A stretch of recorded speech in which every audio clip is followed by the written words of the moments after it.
এইটা আমার কাছে অনেক ভালো লেগেছে যে মহাসমারোহ সারা পৃথিবীতে এখন বলা যায়, এটা শুধু বাংলাদেশে, ইন্ডিয়াতে। তুফান সিনেমায় শাকিব খানের লুক দেখে তামিল হিরোদের সাথে তুলনা করলেন চিত্রনায়িকা দিঘি। চলুন ছোট্ট এই ভিডিওর মাধ্যমে বিস্তারিত জেনে আসি। সামনে কুরবানির ঈদে রিলিজ পেতে যাচ্ছে শাকিব খানের সিনেমা তুফান। আর এই সিনেমায় পরিচালক রায়হান রাফি অন্যরকম এক শাকিব খানকে বড় পর্দায় দেখাতে যাচ্ছে। এর আগে কোনো পরিচালক শাকিব খানকে এমনভাবে উপস্থাপন করতে পারেননি। শুরুতেই জানানো হয়েছিল তুফান সিনেমাটি হচ্ছে শাকিব খানের জীবনের ইতিহাসে সেরা অ্যাকশন নির্ভর সিনেমা। এর আগে শাকিব খান এতটা অ্যাকশন নির্ভর সিনেমায় কখনোই অভিনয় করেননি। আর পরিচালক রায়হান রাফি এই শাকিব খানকে নিয়ে বড় ধরনের ধামাকা দিতে চান, যার কারণে তুফান সিনেমায় শাকিব খানের পাশাপাশি ভারত ও বাংলাদেশের অসংখ্য গুণী অভিনয় শিল্পীরা যুক্ত হয়েছেন। বিভিন্ন মাধ্যম থেকে আপনারা ইতিমধ্যে জানতে পেরেছেন তুফান সিনেমায় পরিচালক রায়হান রাফি শাকিব খানকে একটি গ্যাংস্টার রূপে উপস্থাপন করতে যাচ্ছেন।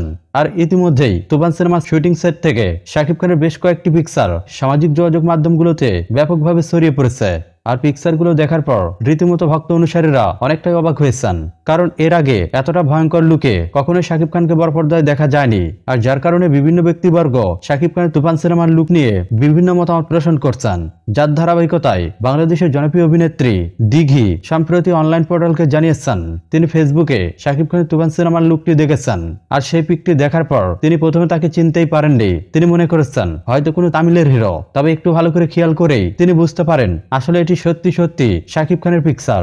আর এই পিকচারটি দেখার পর চিত্রনায়িকা দিঘি অনেকটাই অবাক হয়েছেন। আর যার কারণে অনলাইন পোর্টালকে মজা করেই বলেছেন শাকিব চাচ্চু এখন তামিলের হিরো।